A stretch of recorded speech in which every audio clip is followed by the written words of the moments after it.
ಅಪಘಾತದಲ್ಲಿ ಮೃತಪಟ್ಟ ಪುತ್ರನ ಹೆಸರಿನಲ್ಲಿದ್ದ 15 ಲಕ್ಷ ರೂಪಾಯಿ ವಿಮಾ ಹಣವನ್ನೇ ವಕೀಲನೊಬ್ಬ ಲಪಟಾಯಿಸಿರುವ ಘಟನೆ ಮಂಗಳೂರಿನಲ್ಲಿ ನಡೆದಿದೆ. ಬಜ್ಪೆ ನಿವಾಸಿ ಶರಣ್ ಜಿಡಿ ಎಂಬ ಯುವಕ 2019 ಜನವರಿ 1ರಂದು ಬೆಂಗಳೂರಿನ ಪೀಣ್ಯ ಬಳಿ ಅಪಘಾತಕ್ಕೀಡಾಗಿ ಬಲಿಯಾಗಿದ್ದ.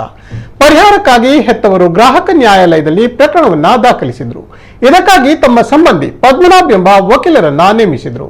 ಆತ ನ್ಯಾಯಾಲಯದಲ್ಲಿ ವಾದಿಸಲು ದಾಖಲೆಗಳ ಅವಶ್ಯಕತೆ ಇದೆ ಎಂದು ನಂಬಿಸಿ ಮೃತ ಯುವಕನ ಪೋಷಕರಿಂದ ಖಾಲಿ ಹಾಳೆಗಳ ಮೇಲೆ ಸಹಿಯನ್ನ ಪಡೆದುಕೊಂಡಿದ್ದಾನೆ. ಅಲ್ಲದೆ ಅವರ ಭಾವಚಿತ್ರಗಳು, ಆಧಾರ್ ಕಾರ್ಡ್, ಪಾನ್ ಕಾರ್ಡ್ ಸೇರಿದಂತೆ ಇತರ ದಾಖಲೆಗಳನ್ನು ಕೂಡ ಪಡೆದಿದ್ದೆಂದು ಆರೋಪಿಸಲಾಗಿದೆ.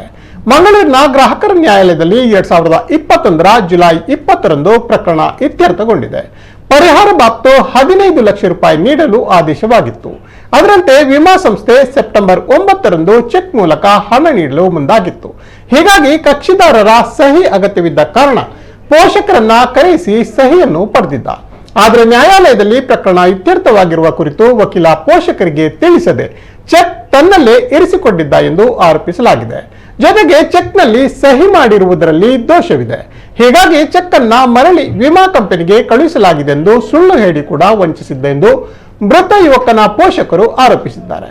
ಯುವಕನ ತಾಯಿಯ ಹೆಸರಿನಲ್ಲಿ ಅಂಚೆ ಕಚೇರಿಯಲ್ಲಿ ಖಾತೆ ತೆರೆದಿದ್ದ ವಕೀಲ ಅದೇ ಖಾತೆಗೆ ಚೆಕ್ ಹಣ ಸಂದಾಯ ಮಾಡಿದ್ದಾನೆ. ಮೊದಲು 15 ಲಕ್ಷ ರೂಪಾಯಿ ಜಮಾವಣೆಯಾದ ಕುರಿತು ಮೊಬೈಲ್ಗೆ ಸಂದೇಶ ಬಂದಾಗ ನಿರ್ಲಕ್ಷಿಸಿದ್ರು.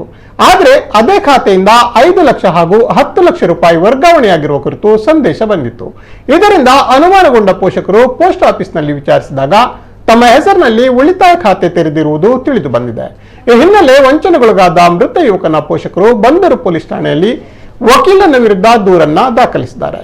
ವಿಚಾರ ತಿಳಿಯುತ್ತಿದ್ದಂತೆ ವಕೀಲ ತಲೆಮರೆಸಿಕೊಂಡಿದ್ದು ನಿರೀಕ್ಷಣಾ ಜಾಮೀನಿಗೆ ಇದೀಗ ಅರ್ಜಿಯನ್ನ ಸಲ್ಲಿಸಿದ್ದಾನೆ.